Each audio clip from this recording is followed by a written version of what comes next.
Bake and ടേക്കിൻ്റെ പുതിയൊരു വീഡിയോയിലേക്ക് എൻ്റെ എല്ലാ കൂട്ടുകാർക്കും സ്വാഗതം. അപ്പോൾ ബേക്കിംഗ് ഒക്കെ പഠിക്കാൻ ആഗ്രഹമുള്ളവർക്ക് ഈ ഒരു വീഡിയോ തീർച്ചയായിട്ടും ഉപകാരപ്പെടും. അപ്പോൾ ഇന്ന് നിങ്ങളെ പഠിപ്പിക്കുന്നത് ഫ്രഷ് സ്ട്രോബെറി കേക്കിൻ്റെ വീഡിയോ ആയിട്ടാണ് വന്നിരിക്കുന്നത്.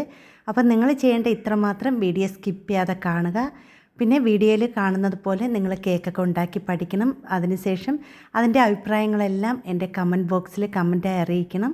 നിങ്ങൾ ചെയ്യേണ്ടത് എൻ്റെ വീഡിയോ സ്കിപ്പ് ചെയ്യാതെ കാണുക. ഇഷ്ടമാകുകയാണെങ്കിൽ ലൈക്കും സപ്പോർട്ടും ചെയ്യണം. പിന്നെ ഇഷ്ടമുള്ളവർക്ക് എൻ്റെ വീഡിയോ ഒന്ന് ഷെയർ ചെയ്ത് കൊടുക്കണേ. അപ്പം നല്ല ടേസ്റ്റി ആയിട്ടുള്ള ഈ ഒരു കേക്ക് എങ്ങനെയാണ് തയ്യാറാക്കിയെന്ന് നോക്കിയാലോ. ആദ്യം നമുക്ക് ഇതിന് വേണ്ടിയുള്ള ഡ്രൈ ഇൻഗ്രീഡിയൻസ് ഒന്ന് അരിച്ചെടുക്കുക. അതിനുവേണ്ടി ഞാൻ ഇവിടെ ഒരു ബൗളിലേക്ക് അരിപ്പ വെച്ച് കൊടുത്തിട്ടുണ്ട്. അതിലേക്ക് 1/4 കപ്പ് മൈദാ മാവാണ് ചേർത്ത് കൊടുക്കുന്നത്. സ്പൂൺ അളവാണെങ്കിൽ നമ്മളിതിലേക്ക് ചേർത്ത് കൊടുത്തിരിക്കുന്നത് 9 സ്പൂൺ അളവിലാണ് മൈദാമാവ് എടുത്തിരിക്കുന്നത്. ഇനി ഇതിലേക്കൊരു 1/4 ടീസ്പൂൺ അളവിൽ ബേക്കിംഗ് പൗഡർ ചേർത്ത് കൊടുക്കാം. ഞാൻ ഇതിൽ ബേക്കിംഗ് സോഡ ചേർക്കുന്നില്ല. അതിനുശേഷം നല്ലതുപോലെ ഒന്ന് അരിച്ചെടുക്കാം. നിങ്ങൾക്ക് വേണമെങ്കിൽ ഇത് 3 പ്രാവശ്യം അരിച്ചെടുക്കുക, അല്ലെങ്കിൽ ഒരു പ്രാവശ്യം അരിച്ച ശേഷം ഒരു വിസ്കോ അല്ലെങ്കിൽ ഒരു സ്പൂണോ എന്തെങ്കിലും കൊണ്ട് നല്ലതുപോലെ ഒന്ന് യോജിപ്പിച്ചെടുക്കണം. ആ ഒരു മൈദാമാവും ബേക്കിംഗ് പൗഡറും കൂടി നല്ലതുപോലെ യോജിപ്പിച്ച് മാറ്റി വയ്ക്കാം. ഇനി ഒരു ബൗൾ എടുക്കുക. അതിലേക്ക് ചെറിയ മുട്ടയാണെങ്കിൽ 3 മുട്ട എടുക്കുക, വലിയ മുട്ടയാണെങ്കിൽ 2 മുട്ട എടുക്കുക കേട്ടോ. ഇത് ചെറിയ മുട്ടയാണ്, അതുകൊണ്ട് ഞാൻ 3 മുട്ട എടുത്തിട്ടുണ്ട്. അത് ഞാൻ പൊട്ടിച്ച് ഒരു ബൗളിലേക്ക് ഇട്ട് കൊടുത്തിട്ടുണ്ട്. ഇനി ഇതിലേക്ക് ഒരു 1/4 ടീസ്പൂൺ അളവിൽ ഉപ്പ് ചേർത്ത് കൊടുക്കുക. 1/4 ടീസ്പൂൺ ഇല്ല കേട്ടോ, കുറച്ച് അളവിലാണ് എടുത്തിരിക്കുന്നത്. പിന്നെ ഇതിലേക്ക് ഞാൻ ചേർത്ത് കൊടുക്കുന്നത് സ്ട്രോബെറിയുടെ മിക്സാണ് ചേർത്ത് കൊടുക്കുന്നത്. അത് 2 തുള്ളി ചേർത്ത് കൊടുക്കാം. സ്ട്രോബെറി മിക്സൊക്കെ നമുക്ക് ബേക്കിംഗ് ഐറ്റങ്ങൾ വിൽക്കുന്ന കടയിൽ വാങ്ങിക്കാൻ കിട്ടും, അല്ലെങ്കിൽ ഇതിൻ്റെ ലിങ്ക് ഉണ്ടെങ്കിൽ ഞാൻ കൊടുത്തിരിക്കാം കേട്ടോ. പിന്നെ ഇതിലേക്കൊരു 1/4 ടീസ്പൂൺ അളവിൽ ഞാൻ ഇവിടെ വാനില എസൻസ് ചേർത്ത് കൊടുക്കുന്നുണ്ട്. നിങ്ങൾക്ക് വേണമെങ്കിൽ ചേർത്ത് കൊടുത്താൽ മതി, അല്ലെങ്കിൽ സ്ട്രോബെറി മിക്സ് മാത്രം ചേർത്താൽ മതി കേട്ടോ. അതിനുശേഷം നല്ലതുപോലെ ഒന്ന് ബീറ്റ് ചെയ്തെടുക്കാം. ഇനി നമ്മളിതിലേക്ക് പഞ്ചസാര പൊടിക്കാതെയാണ് ചേർത്ത് കൊടുക്കുന്നത്. 1/2 കപ്പ് അളവിലാണ് ചേർത്ത് കൊടുക്കുന്നത്. നിങ്ങൾക്ക് പൊടിച്ച പഞ്ചസാരയാണെങ്കിൽ 1/4 കപ്പ് അളവിൽ ചേർത്ത് കൊടുക്കാം കേട്ടോ. പിന്നെ സ്പൂൺ അളവാണെങ്കിൽ ഞാൻ ചേർത്ത് കൊടുക്കുന്നത് 6 സ്പൂൺ അളവിൽ പഞ്ചസാര ചേർത്ത് കൊടുക്കുന്നുണ്ട്. അത് കുറച്ച് വീതം ചേർത്ത് നല്ലതുപോലെ ഒന്ന് പതപ്പിച്ചെടുക്കണം. അപ്പോൾ ആ ഒരു പഞ്ചസാരയൊക്കെ നല്ലതുപോലെ അലിഞ്ഞ് വരുന്നത് വരെ ബീറ്റ് ചെയ്തെടുക്കാം. പഞ്ചസാരയൊക്കെ ചേർക്കുമ്പോൾ കുറച്ച് വീതം ചേർത്ത് ബീറ്റ് ചെയ്തെടുക്കുക. എല്ലാം കൂടി ഒന്നിച്ച് ചേർക്കാതിരിക്കുക കേട്ടോ. അപ്പോൾ ഞാൻ അതവിടെ എല്ലാ പഞ്ചസാരയും ചേർത്ത് കൊടുത്തിട്ടുണ്ട്. ഇനി നല്ലതുപോലെ സ്പീഡ് കൂട്ടി ബീറ്റ് ചെയ്തെടുക്കുക. ആ ഒരു പഞ്ചസാരയൊക്കെ നല്ലതുപോലെ അലിഞ്ഞ് കിട്ടണം, അതുവരെ ബീറ്റ് ചെയ്തെടുക്കുക കേട്ടോ. അപ്പോൾ നിങ്ങൾക്ക് ഈ ഒരു വീഡിയോ കണ്ടുകൊണ്ടിരിക്കുമ്പോൾ ഇഷ്ടപ്പെടുകയാണെങ്കിൽ ലൈക്കും ആ ഒരു ഹൈപ്പ് എന്ന ഓപ്ഷനും എല്ലാവരും കൊടുക്കണേ. അപ്പോൾ ഞാൻ അതവിടെ നല്ലതുപോലെ ബീറ്റ് ചെയ്തെടുത്തിട്ടുണ്ട്. ഇനി നമ്മളിതിലേക്ക് സൺഫ്ലവർ ഓയിൽ ചേർക്കുന്നതെന്ന് വെച്ചാൽ 3 സ്പൂൺ സൺഫ്ലവർ ഓയിലാണ് ചേർത്ത് കൊടുക്കുന്നത്. ഇപ്പം ഞാൻ ഒരു കാര്യം പറയാം, നിങ്ങൾക്ക് അളവ് എങ്ങനെയെന്ന് പറഞ്ഞ് ഞാൻ ഇപ്പോൾ 1 മുട്ടയ്ക്കാണെങ്കിൽ 1 സ്പൂൺ ചേർക്കുക, 2 മുട്ടയ്ക്കാണെങ്കിൽ 2 സ്പൂൺ, 3 മുട്ടയ്ക്കാണെങ്കിൽ 3 സ്പൂൺ ചേർക്കുക. ഇപ്പം 4 മുട്ടയ്ക്ക് 1 കിലോ കേക്കിനാണെങ്കിൽ 4 സ്പൂൺ ചേർത്ത് കൊടുക്കുക കേട്ടോ. അധികം കൂടുതലൊന്നും ചേർക്കണ്ട. അതിനുശേഷം സ്പീഡ് കുറച്ച് നല്ലതുപോലെ ബീറ്റ് ചെയ്ത് കൊടുക്കുക. സ്പീഡ് കുറച്ച് ചേർക്കണേ. നമ്മൾ സൺഫ്ലവർ ഓയിലൊക്കെ ചേർത്തതിന് ശേഷം സ്പീഡ് കൂട്ടിയെടുക്കാൻ പാടില്ല. ഇനി നമുക്കിതിലേക്ക് ഡ്രൈ ഇൻഗ്രീഡിയൻസ് കുറച്ച് ഇതും ചേർത്തൊന്ന് മിക്സ് ചെയ്തെടുക്കാം. അപ്പോൾ നിങ്ങൾ ഡ്രൈ ഇൻഗ്രീഡിയൻസ് ചേർക്കുമ്പോൾ കട്ടിയാണെന്ന് തോന്നിക്കഴിഞ്ഞാൽ 1-2 സ്പൂണ് ചെറു ചൂട് പാലോ അല്ലെങ്കിൽ ചെറു ചൂട് വെള്ളമോ ചേർത്ത് മിക്സ് ചെയ്തെടുത്താൽ മതി കേട്ടോ.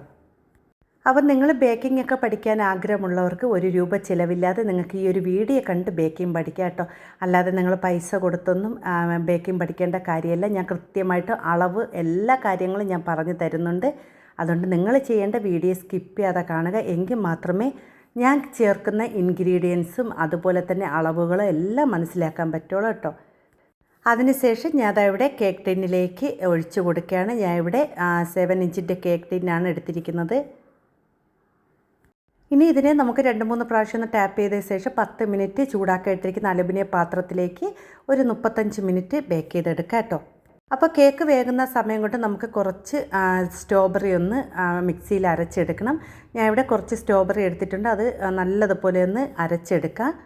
അരച്ചെടുത്ത സ്ട്രോബെറി ഞാൻ ഒരു പാനിലേക്ക് ഒഴിച്ച ശേഷം അതിലേക്ക് 1 സ്പൂൺ അളവിൽ പഞ്ചസാരയും കൂടി ചേർത്ത് നല്ലതുപോലെ കുറുക്കിയെടുത്തതാണ്. ഇത് ചൂടാറുമ്പോൾ ഇത്തിരി കൂടെ കുറുകി കിട്ടും കേട്ടോ. ഞാൻ ചേർത്ത സ്ട്രോബെറിക്ക് അധികം കളറില്ലായിരുന്നത് കൊണ്ട് ഞാൻ ഒരു പിഞ്ച് അളവിൽ സ്ട്രോബെറി മിക്സും കൂടി ചേർത്താണ് എടുത്തത് കേട്ടോ. അപ്പോൾ ഞാൻ ഇവിടെ 1 കപ്പ് അളവിൽ വിപ്പിംഗ് ക്രീമും ബീറ്റ് ചെയ്ത് വെച്ചിരുന്നതാണ്. അതിലേക്ക് ഞാൻ ഇവിടെ എടുത്ത് വെച്ചിരിക്കുന്ന ആ സ്ട്രോബെറിയുടെ മിക്സ് അതിലേക്ക് ഒഴിച്ച് കൊടുക്കണം. എല്ലാം ഒഴിക്കുന്നില്ല, കുറച്ച് മാത്രം ഒഴിച്ച് ഒന്നും കൂടി ബീറ്റ് ചെയ്തെടുക്കുകയാണ്. നമ്മൾ കളർ ചേർക്കുന്നതിന് പകരം ഈ ഒരു മിക്സാണ് ചേർക്കുന്നത്. പിന്നെ ഞാൻ ഈ ഒരു കേക്ക് ഉണ്ടാക്കുന്നത് അധികം നല്ല ഫിനിഷായിട്ടല്ല ചെയ്തെടുക്കുന്നത്. കാരണം നമ്മളിതിൽ സ്ട്രോബെറിയുടെ മിക്സൊക്കെ ചേർക്കുമ്പോൾ ചെറിയ ഇടയ്ക്കൊക്കെ കളർ കാണാം കേട്ടോ. അപ്പോൾ ഞാൻ ഇവിടെ കേക്കൊക്കെ വെന്ത് കട്ട് ചെയ്തൊക്കെ വെച്ചിട്ടുണ്ട്. ഇനിയൊരു ബോർഡ് വെച്ച് കൊടുക്കുക. അതിലേക്ക് കുറച്ച് ക്രീമൊന്ന് ഇതുപോലെ തേച്ച് കൊടുത്തതിന് ശേഷം ഫസ്റ്റ് ലെയർ കേക്ക് വെച്ച് കൊടുക്കുക. എപ്പോഴും ഫസ്റ്റ് നമ്മൾ കേക്ക് വയ്ക്കുമ്പോഴും നടുക്കത്തെ കേക്ക് വെച്ച് കൊടുക്കുക. അതിനുശേഷം നമ്മൾ വിപ്പിംഗ് ക്രീം ഇതുപോലെ ഒന്ന് തേച്ച് കൊടുക്കുക. ഇത് നമ്മൾ ആ ഒരു സ്ട്രോബെറിയുടെ മിക്സൊക്കെ ചേർത്ത് നല്ലതുപോലെ ബീറ്റ് ചെയ്തെടുത്തതാണ്. നല്ല ടേസ്റ്റ് ആയിട്ടുള്ള കേക്കാണ് കേട്ടോ. അപ്പോൾ ഞാൻ ഇവിടെ ക്രീമെല്ലാം തേച്ച് കൊടുത്തതിന് ശേഷം നമ്മളിതിലേക്ക് സ്ട്രോബെറിയുടെ മിക്സ് ചെയ്ത് വെച്ചിരിക്കുന്ന അത് നമുക്കിതിലേക്ക് ഒഴിച്ച് കൊടുക്കാം. എല്ലാം കണക്കിന് ചേർത്ത് കൊടുക്കാം. നിങ്ങൾക്ക് ഫ്രഷ് സ്ട്രോബെറി കിട്ടിയില്ലെങ്കിൽ പേടിക്കേണ്ട, നിങ്ങൾക്ക് അതിൻ്റെ ക്രഷ് ഉപയോഗിച്ചും ചെയ്യാം കേട്ടോ.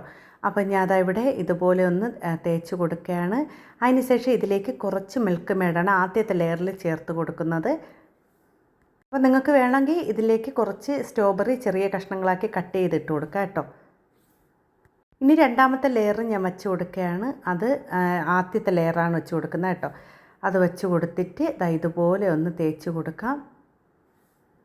അതിനുശേഷം നേരത്തെ ചെയ്തതുപോലെ തന്നെ ആ ഒരു സ്ട്രോബെറിയുടെ മിക്സ് നമ്മൾ തയ്യാറാക്കി വെച്ചിരിക്കുന്ന ആ ഒരു കൂട്ട് അതിലേക്ക് ഒഴിച്ച് കൊടുക്കാം. പിന്നെ ഇതിലേക്ക് ഞാൻ കുറച്ച് സ്ട്രോബെറിയുടെ കഷ്ണങ്ങളും കൂടി ഇട്ട് കൊടുക്കുന്നുണ്ട് കേട്ടോ.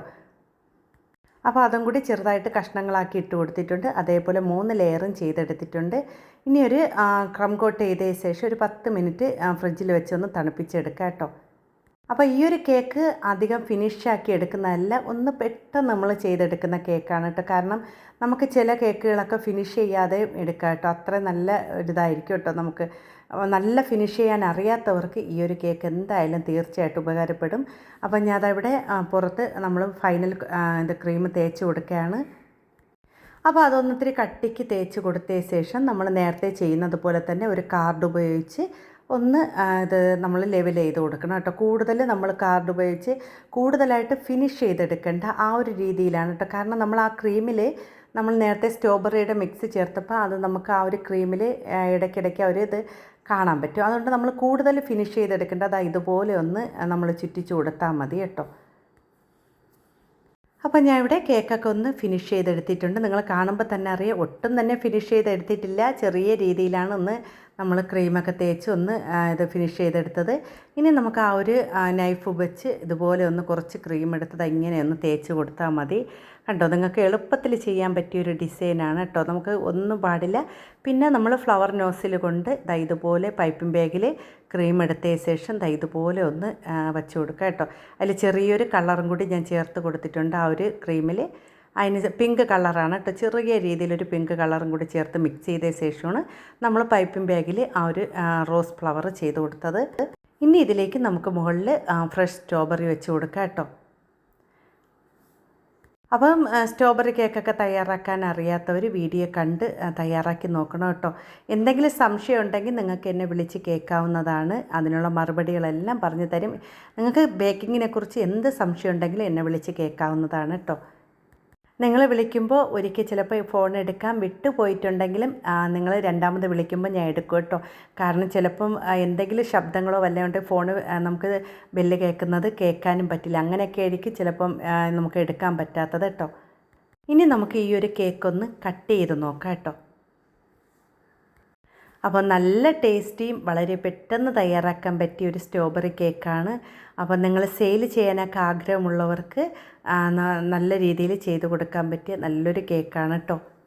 കേക്ക് നല്ല ടേസ്റ്റുമാണ് കേട്ടോ. നമ്മൾ ആ ഒരു സ്ട്രോബെറിയുടെ നമ്മൾ ഫ്രഷ് സ്ട്രോബെറിയുടെ ഒക്കെ ക്രഷ് നമ്മൾ അതിൽ ചേർക്കുമ്പോൾ നല്ല ടേസ്റ്റാണ്. നല്ല പഞ്ഞി പോലത്തെ കേക്കാണ്. അപ്പം ഞാൻ അതവിടെ ഒരു കഷ്ണം ഒന്ന് ഒരു പാത്രത്തിലേക്ക് ആക്കി ഒന്ന് കഴിച്ച് നോക്കുകയാണ് കേട്ടോ. അപ്പം നിങ്ങൾ ഇതുപോലെ ഒന്ന് ചെയ്ത് നോക്കണം. ചെയ്തിട്ട് നിങ്ങളുടെ അഭിപ്രായങ്ങൾ നിർദ്ദേശങ്ങളൊക്കെ കമൻറ്റ് ബോക്സിൽ അറിയിക്കണം കേട്ടോ. പിന്നെ നിങ്ങൾ വീഡിയോ സ്കിപ്പ് ചെയ്യാതെ കണ്ടാൽ മാത്രമേ അതിൽ ചെയ്യുന്ന കാര്യങ്ങളെല്ലാം മനസ്സിലാക്കാൻ പറ്റുള്ളൂ. അപ്പോൾ വീഡിയോ ഫുള്ള് കണ്ട് നിങ്ങൾ ഓരോ കേക്കുകളും ചെയ്ത് നോക്കുക. ഇഷ്ടപ്പെടുകയാണെങ്കിൽ ബേക്ക് ആൻഡ് ടേക്കിനെ എല്ലാവരും ഒന്ന് സപ്പോർട്ട് ചെയ്യണേ.